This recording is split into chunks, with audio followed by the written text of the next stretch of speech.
Hey guys, you're in a nutshell with me, Inan. Nako, okay, medyo natakal ko na briefly lang itong topic na ito in a previous episode. I think 2 or 3 episodes ago. But we will discuss this in further detail. Nako, kasi napakalaking change coming sa immigration sa Canada. Nako, this involves work permits, open work permits granted to spouses. Okay, this is a big deal. Very, very big deal. Isa yan sa pinakamalaking factors kung bakit pinipili ng maraming mga immigrants ang Canada dahil nadadala nila ang kanilang asawa, mga anak, pamilya. No? So big changes are coming up. The government will further limit kung sino lang po ang pagbibigyan ng spousal open work permit. Okay, so yan ang ating pag-uusapan kasama si Dayanara M. Puente Bantigue again. Her contact information are down there sa may description box. Okay, click nyo yan. Makikita nyo yan. Hi, Dayanara. Thank you Hi, again. Miss! Kamusta Ayan. po? Okay naman. Naku, ito malapit na ako umuwi ng Canada, guys. Okay. At syempre, may pasalubong ako kay Dayanara. Sinabi ko na sa kanya kung ano yan. Ang aking favorite.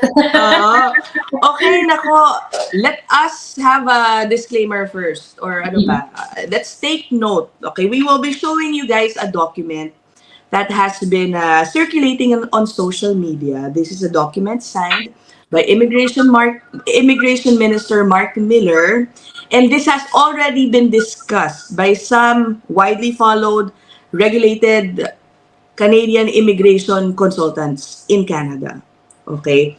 This discusses, again, changes na gagawin pa lang sa mga pagbibigyan po ng spousal open work permits. So this will give you an idea of what to expect, what you can do right now if you are worried na baka maapektuhan ka dito. Hindi pa to ini-enforce as of publishing. But kahit na it was signed way back in August pa, no, Dayanara? Yes. Yeah, can you tell us about this document first? Sige, I will flash it, no? Ayan, hold on.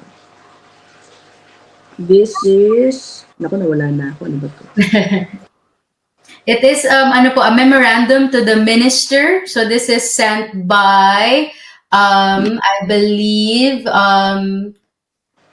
parang written by Dr. Harpreet S. Koshar, who's a deputy minister, and Scott Harris, who's an associate deputy minister, asking for the Honorable Mark Miller's signature, kumbaga approval.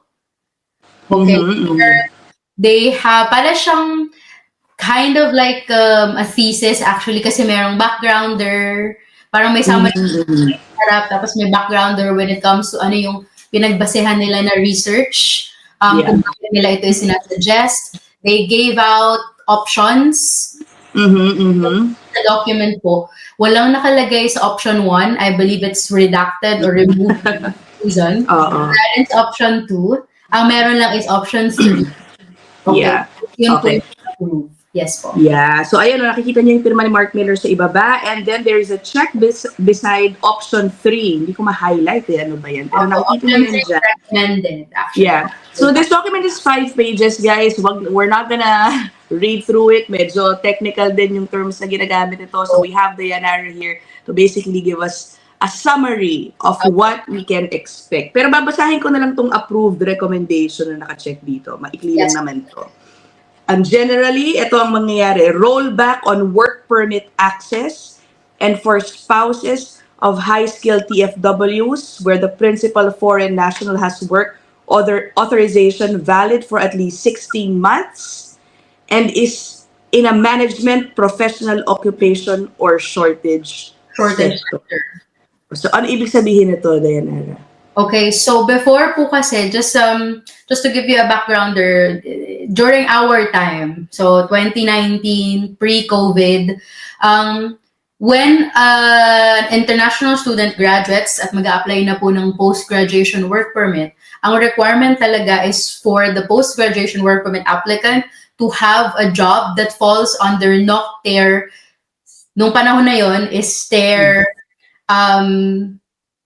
0AB, parang ganon. Letters kasi nung Numbers na ngayon oo nga. Numbers na po kasi ngayon po ang pag kinonvert mo yon sa tier system na meron ngayon, it's NOC tier 0 to 3. Yun ang considered as skilled. Pag sinabi pong skilled work in Canada, those are NOC tier 0 to 3. Okay. 4 and 5, those are considered low skilled work. Okay. So that's how it's defined. Noong time namin, noong 2019, bago nagka-COVID, ang requirement po sa PGWP applicants ay dapat meron silang trabaho under NOC tier 0 to 3, may job offer sila, may confirmation of employment, tapos meron silang 3 payslips para ma-extend nila yung mga family members nila. Noong January 2023, if I'm not mistaken, let me just confirm that, January 2023, access was extended to spouses and dependents of low-skilled workers. Aba, so 0 to 5 na. Gawa nila, 0 to 5 na. And they also provided an open work permit for adult children. Dati kasi, wow, okay. Nangyari, na-include yung adult children. Kaya nga po, nakalagay din dito sa research. In 2023, 760,000 people were issued work permits in Canada for work purposes. 13% of those were family members. So ito yung mga spouses saka mga anak nung mga temporary foreign workers na nasa Canada. So parang what they're doing this time around is reverting to previous practice. Tinatanggal nila yung nilaunch nila na change nung January 2023. Tinatanggal nila yon at ibinabalik nila kind of like kung ano yung meron noon, pero mas mahigpit. Kasi po, dati, I mentioned, pwede yung 0 to 3, 0, 1, 2, 3. Ngayon, according to this memo na tinitinan po natin, ang pwede na lang is spouses of workers na nasa tier 0 or management or tier 1 professional occupations. These are occupations that usually require university degrees or significant job experience. So mas maliit, ilan na lang sila na pwede according to tier 0 to tier, tier 0 and 1. But merong a little bit of a breather kasi sinama nila yung shortage list. Ang question, ano yung mga trabaho, ano yung mga industries na nakapaloob dun sa shortage list? Pwede tayong hypothesize kumbaga or mag-assume. Siguro healthcare medyo safe i-assume na pasok yan. I would say yes po, Ms. Ina. Healthcare, agriculture, transportation, construction, tech, I would say. Education din, early childhood education, social work, ganyan. So I would say yung 6 na yun, safely, ay pwede nating sabihin na kasama. Or, according din po kasi dito sa isang page, it will complement other initiatives, including the proposed post-graduation work permit program reforms. So kung natatandaan po natin, nagkaroon po ng reforma sa PGWP, kung sino lang po yung pwedeng makakuha ng PGWP after nilang mag-aral sa Canada. Naglabas po ng listahan ng IRCC, detalyado yan ng listahan kung ano lang yung mga programs na makakapag-lead to PGWP. I think, in my professional opinion, yung shortage list na binabanggit nila would align to that list. Yun. Parang same category of line of work. Same line of work. Na exempted doon sa PGWP policy. Yung sinasabi. Yes. Yeah, okay. So, grabe. No? But, by the way, Dayanara, no, yung sinasabi mong policy where they extended yung pagbibigay ng work permits to family up to low-skilled, yung 4 and 5, which was announced January, I believe, 2023, sabi mo nga. Yes, I think talagang sinabi at that time na 2-year policy yun. So, mag-expire na yun this month, I believe, 2025. Yes. Oo.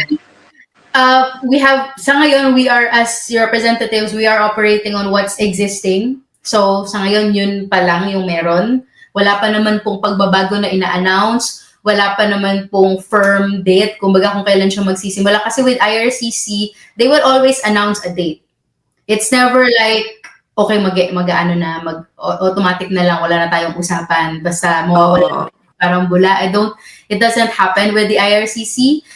may mga temporary policies po sila, miss, na ine-extend. So for example, nung time namin, na nakakatuwa, kasi nung time namin, nung nag-apply kami ng PR, hindi na kami pinag-medical ulit.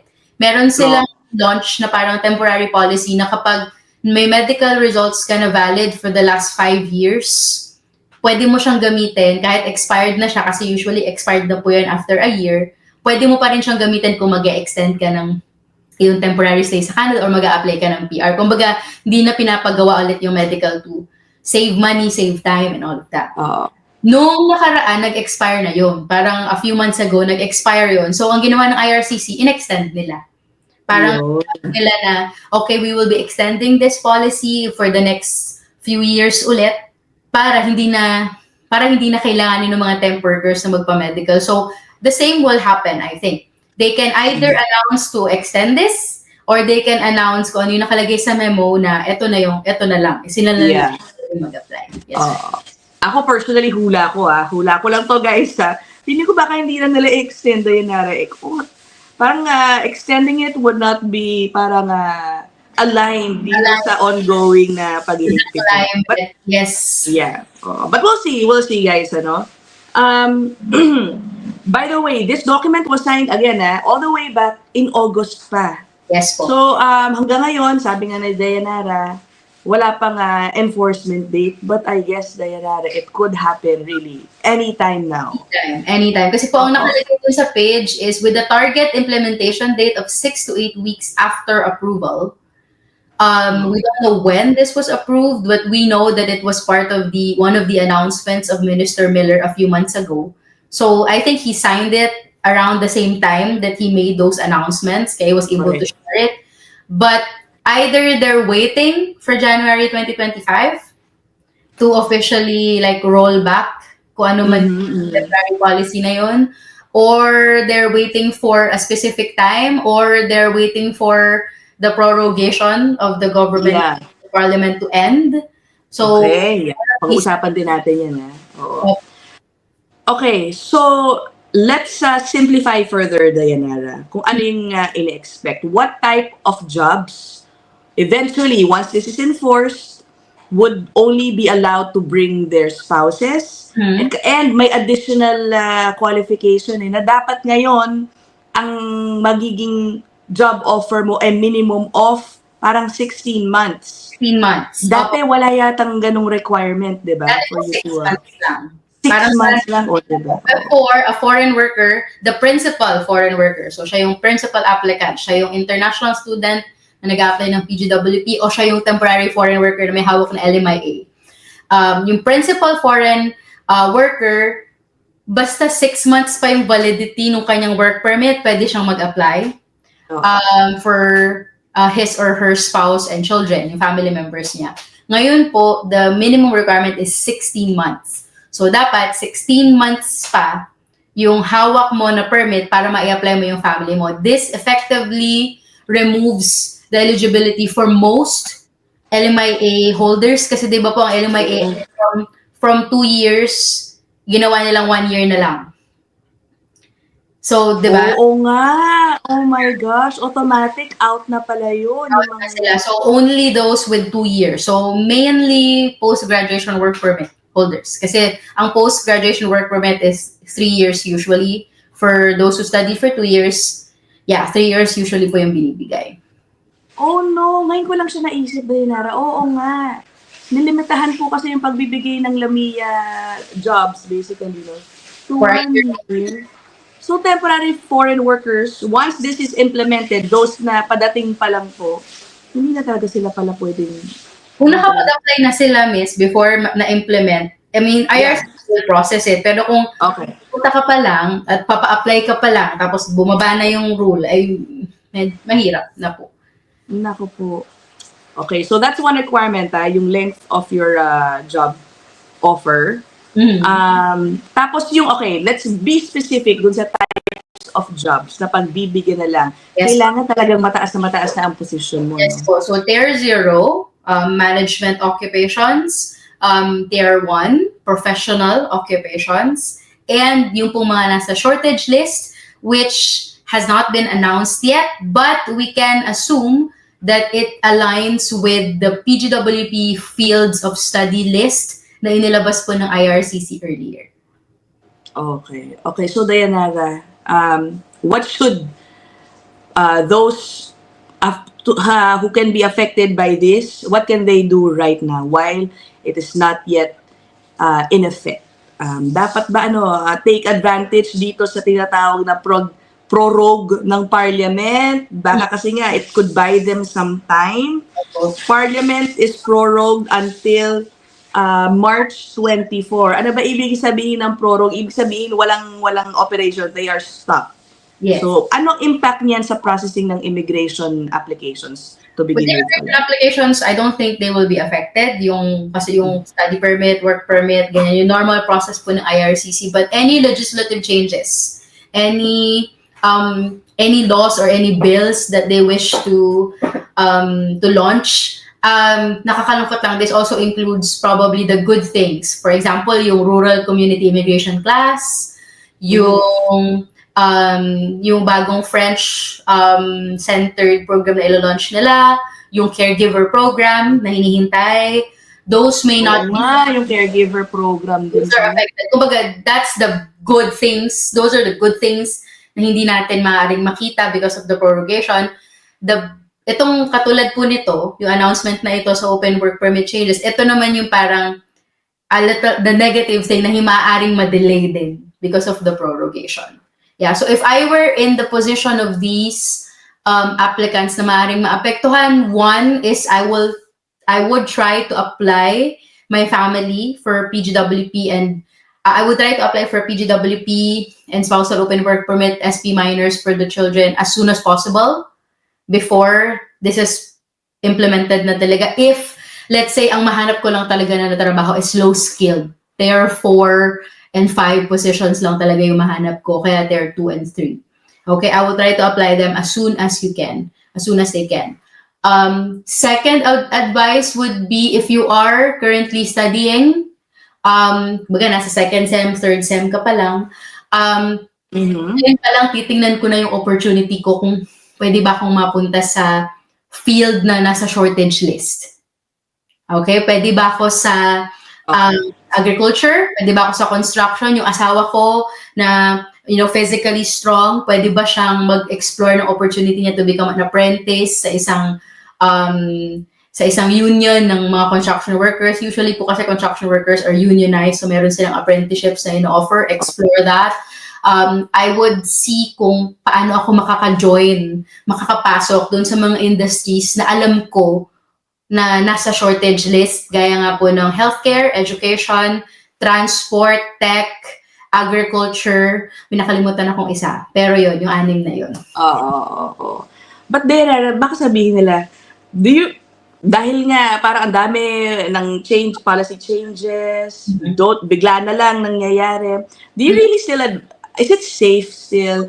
I mean, all these tips that you're giving, what they can do now. Siyempre, there's still no guarantee, diba, that it will eventually give them spousal open work permits or the family permits. What do you tell them when what guarantees do they have at this point?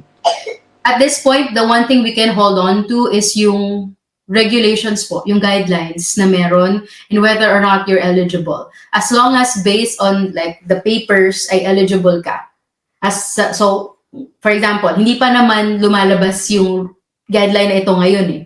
So, anybody na, katulad po nung December, ang daming graduate, so ang daming nag-a-apply ng PGWP, hawak nila yung mga trabaho nila ngayon, pwede pa silang mag-apply. Kasi wala pang bumababa. Pero as long as you have the law on your side, as long as you're eligible, as long as you're not doing anything illegal, there's nothing preventing you from applying. Kasi po, at the end of the day, Ms. Ina, if sumuko ka na, nag-raise ka na ng white flag, at ayoko na, quit na ako, hindi ka na nag-apply, yun yung masama. Kasi you're not giving yourself or your family the chance. Pero as long as the law is on your side, eligible ka, you have, let's say, a representative telling you na, no, you're eligible. These are your papers, you're eligible. Apply lang po. Okay? Apply lang po. And the IRCC will tell you naman po kung okay or hindi. Yes. And dahil sa client base mo, no, how many would be affected by this policy? Karamihan ba ng mga kababayan natin, for those studying, temporary foreign workers, wala talagang mahirap pala talaga, no? How many do you think? LMIA-based workers po mainly would be the ones affected here kasi nga yung 1 year validity na meron sila. PGWP applicants, some will definitely be affected, especially those who are unable to get into Tier 1, Tier 0 occupations in the shortage list. Actually, according to the memo, may binigay nga sila pong percentage kung ilan yung mga apektuhan. Parang 43% from India, 7% from the Philippines, 5% from Mexico. Oh, okay. Meron pala talaga. Hold on. Puntahan ko nga yan. Hindi ko ma-highlight, ano? Pero guys, yung second paragraph yan. Restrictions to open work permit access is more likely to impact those coming from the top source countries for family members, including, ayun na nga, India 43%, Philippines 7%, and Mexico 5%.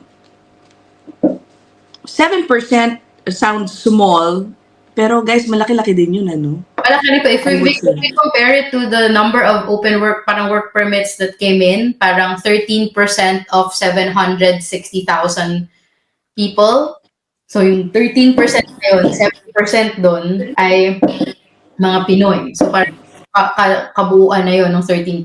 So it's a lot. A lot of people will be affected. And honestly, Ms. Ina, it makes applying for permanent residency even harder. Honestly, because in my case, kung ako na lang ang gagawin ko example ang sarili ko, asawa ko ang nag-apply ng PR para sa amin, hindi ako. So the fact that he was holding an open work permit made it possible for him to apply for PR. I didn't have to go through PGWP. So parang it removes the other person's ability to apply for PR, thereby lowering the chance overall for some people. So parang if you don't plan really well, it's going to be a lot difficult.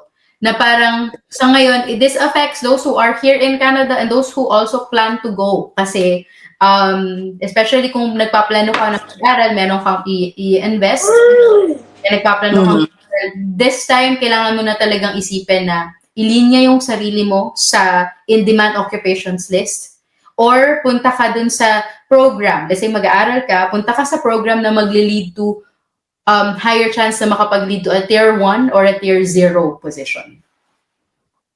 Okay. Yung educational background, Dayanara, for you to get those types of jobs, Tier 0 and 1, usually, ano dapat pinagkatapusan? May ganun bang factor yun? University degrees, usually, Ms. Ina, I have a client na naka-Tier 1 siya ngayon. She's a human resources supervisor. So in her case, it's a supervisory position, so a managerial role. But she has a post-degree diploma in HR. So meron din naman. Hindi naman necessarily na dapat talagang degree or like a 4-year degree. Alright. Meron naman pong mga trabaho na tatanggapin. Like for example, yung nasa food service. Kunyari yung mga supervisor sa restaurant. I believe retail supervisor, mga ganon. Food service supervisor, ang NOC niya is 62020, so that's Tier 2. Hindi wala, okay. Oh. Yeah, food service supervisor, hindi pwede. Retail supervisor. Pero kung restaurant and food service manager, that is 60030. So that's Tier 0. Pwede po. Okay. Ay, nako. Oh, guys, I hope you guys are okay. Karamihan, sana pasok pa rin kayo, no? Those who are hoping to bring their spouses. Nako, good luck sa inyo. O, basta, do more research, guys, ha? And let us also emphasize, again, hindi pa po ito in effect as of publishing. Standby na lang po kung magkaroon ng announcement, soon. But again, this document that we showed you was signed all the way back in August. And actually, tulad ng nabanggit ni Dayanara kanina, napag-usapan na rin ito mismo ni Mark Miller na gagawin nila ito. Diba? Maghihigpit, magbabawas talaga ng husto. It's something so new. Kumbaga, hindi siya parang bagong-bagong balita. we all have this like hanging over our heads in the past few months. But all I can really say at the end of the day, Ms. Ina, is seek advice as early as you can. Mhm. As early as you can.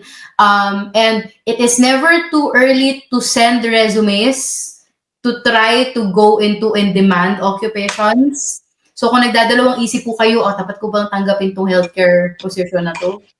Tanggapin mo na. Dapat ko bang tanggapin tong construction position na to na offer sa akin ng kaibigan ko? Tanggapin mo na. Kailangan ko na bang tanggapin tong posisyon sa Miramichi, Brunswick na ino-offer sa akin ng friend ko? Tanggapin nyo na. Kasi yung mga area na yan, Atlantic Canada, Northern Ontario, Saskatchewan, these areas, sila yung merong maayos na PR pathways. Okay, and sometimes sila din yung mas maraming job vacancies. So kahit paano makakapasok ka dun sa mga industries na nasa shortage list, malaki-laki yung asa mo na makapag-advance sa iyong career at makuha mo yung supervisory position. Gaya po nung sinasabi kong client kanina, na HR supervisor sa BC, hindi naman siya nagsimula ng HR supervisor. Siyempre, coordinator siya muna nung estudyante siya. And then, nung nakagraduate siya, in-offeran siya ng mas mataas na posisyon. So, kung meron kayong chance na makapasok sa mga magagandang trabaho habang nag-aaral pa lang, i-grab nyo na. Yeah. Okay. Ay, nako. Again, there are no guarantees. Those are just ways to improve your chances of securing, May isa pa pala akong pwede i-advise, Ms. Ay, okay, go. Iba po yung mga naka-LMIA close work permits na 1 year lang. Tapos, ang gusto nila yung asawa nila, maisama nila. Isa po sa pwede ninyong i-consider is, habang naka 1 year LMIA work permit yung isa, pwede po i-consider na yung kanyang spouse ay mag-aral naman, mag-study permit. Kasi po, di ba, ang rule is, yung mga study permit holders, hindi sila pwedeng magsama ng spouse nila kung hindi masters yung kukunin nila. Pero, kung naka-LMIA work permit yung spouse mo, tapos ikaw mag-aaral, ibig sabihin hindi mo siya kailangan isama. So, pwedeng sabay.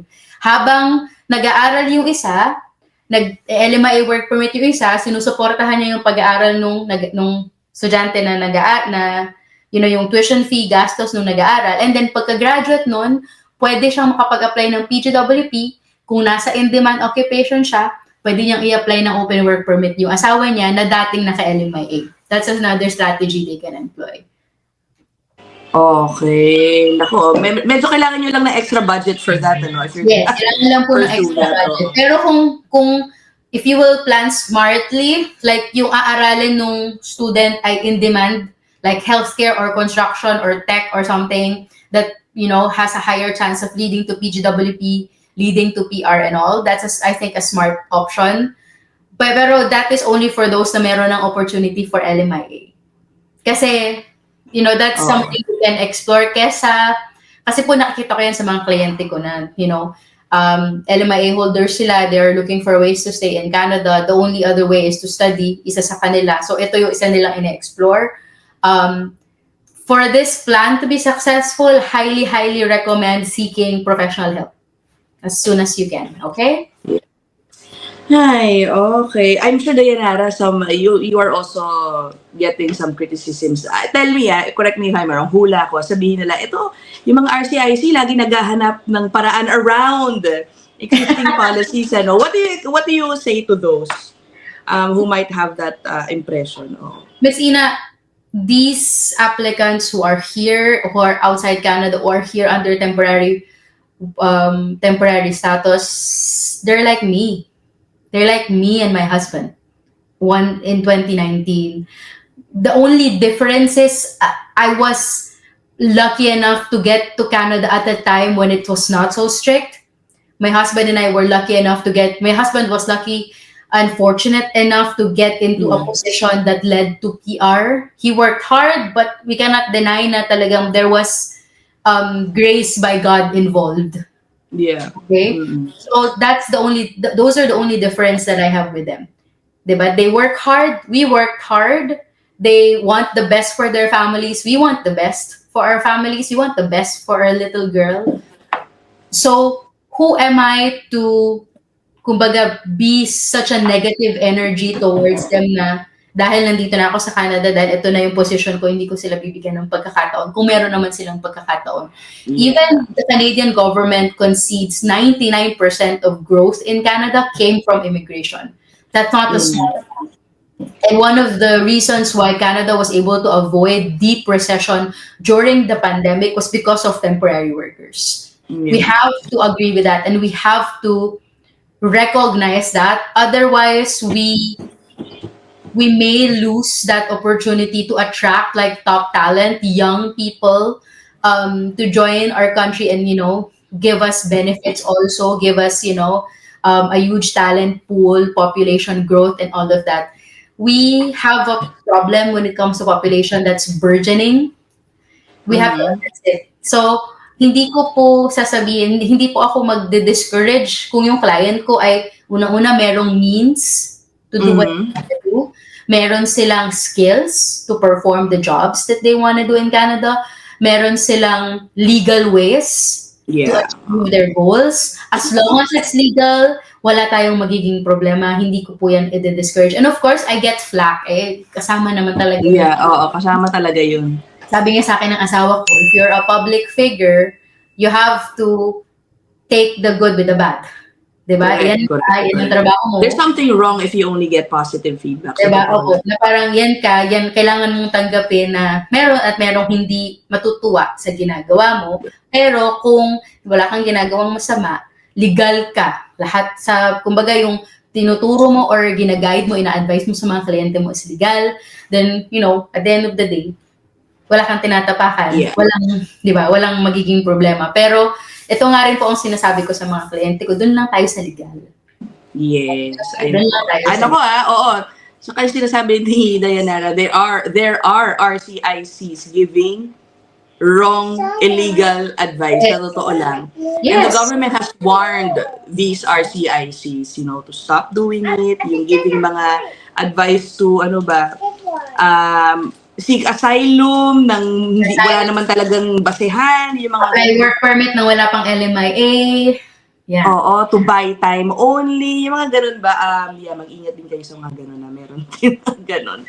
Ay, nako. Anyway, I guess that's it then, Nara. We will end this discussion here. As always, thank you so much. Her contact information will be down there at the description box.